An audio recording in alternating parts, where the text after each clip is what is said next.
Hello welcome back.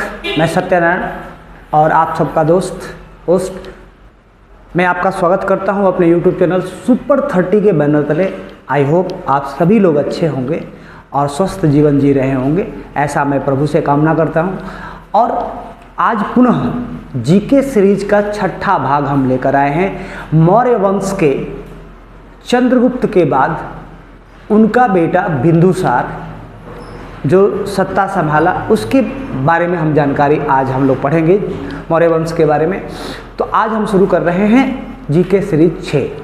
और इससे पहले आप हमारे चैनल पर नए हैं तो हमारे वीडियो को ज़रूर सब्सक्राइब करें और चैनल को ज़रूर सब्सक्राइब करें, ताकि इस तरह की नॉलेज का नोटिफिकेशन आपके यहाँ तुरंत जाएं और अपने आप को इसके प्रति नॉलेजफुल बनाएं। आइए हम शुरू करते हैं वीडियो को ज़्यादा देर न करते हुए। मौर्य वंश का इतिहास में दूसरा जो है बिंदुसार के बारे में जानेंगे। बिंदुसार जो थे चंद्रगुप्त मौर्य के पुत्र थे। तो चंद्रगुप्त मौर्य के बाद उनका पुत्र बिंदुसार राजा बना। लेकिन सबसे एक अहम चीज़ कि इनके बारे में कोई जानकारी ज़्यादा उपलब्ध है ही नहीं। तो इसलिए जो जानकारी उपलब्ध है उस जानकारी को आपके साथ शेयर करते हैं। तो वायु पुराण में इन्हें भद्रसार और जैन साहित्य में इन्हें सिंहसेन कहा गया है। यूनानी लेखक के द्वारा इन्हें अमित्रोचेटस कहा गया है। अमित्रोचेटस जो शब्द है वो संस्कृत का शब्द है।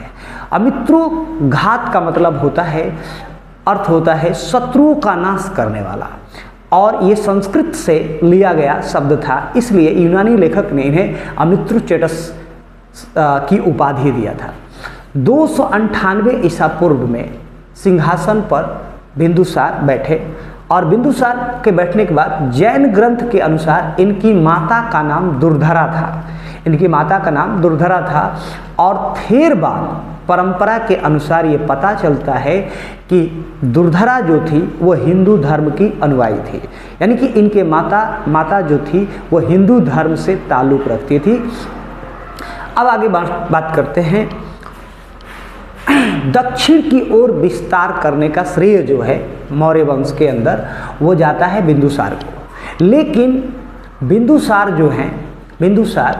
वो इनके बारे में, यानी कि दक्षिण के श्रेय जो दिया जाता है, लेकिन इनके बारे में कोई साक्ष्य उपलब्ध नहीं है। तो ऐसा कहा नहीं जा सकता है। लेकिन जो अनुश्रुतियों के अनुसार ये लिखा गया है कि दक्षिण की विजय का और दक्षिण के विस्तार का जो श्रेय है वो जाता है केवल और केवल बिंदुसार को, लेकिन इसका कोई साक्ष्य नहीं मिला है।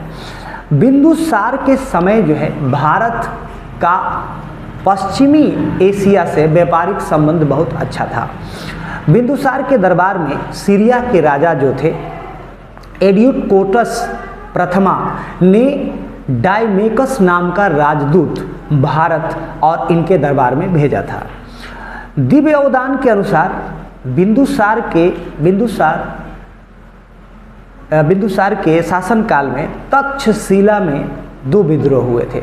और तक्षशिला में 2 विद्रोह में पहले जो विद्रोह हुए थे उस विद्रोह का दमन करने के लिए पहली बार सुसीम, इनका बड़ा बेटा का नाम था सुसीम, और दूसरी बार अशोक को भेजा गया था।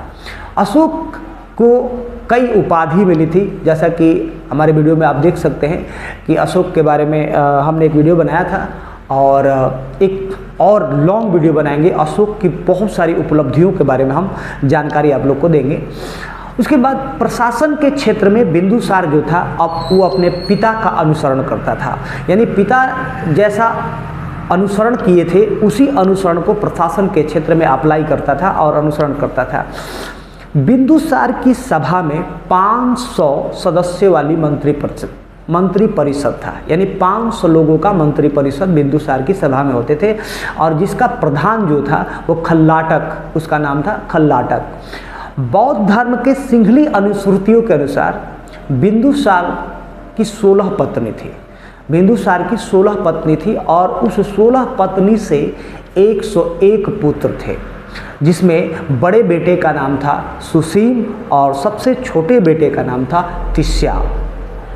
इसके बाद last but not least Bindusara ने 25 वर्षों तक राज्य किया और अंततः 273 ईस्वी में इनकी मृत्यु हो गई। उसके बाद अशोक ने मौर्य वंश का कमान संभाला।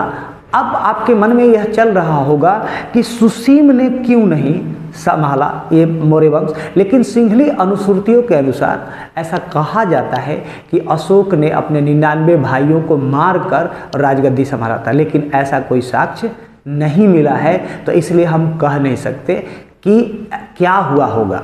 ठीक है, लेकिन ये कहा जा सकता है कि बिंदुसार के मरने के बाद अशोक ने राजगद्दी संभाला। तो आज के लिए इतना ही। धन्यवाद, और वीडियो को शेयर और ज़रूर लाइक करें। धन्यवाद।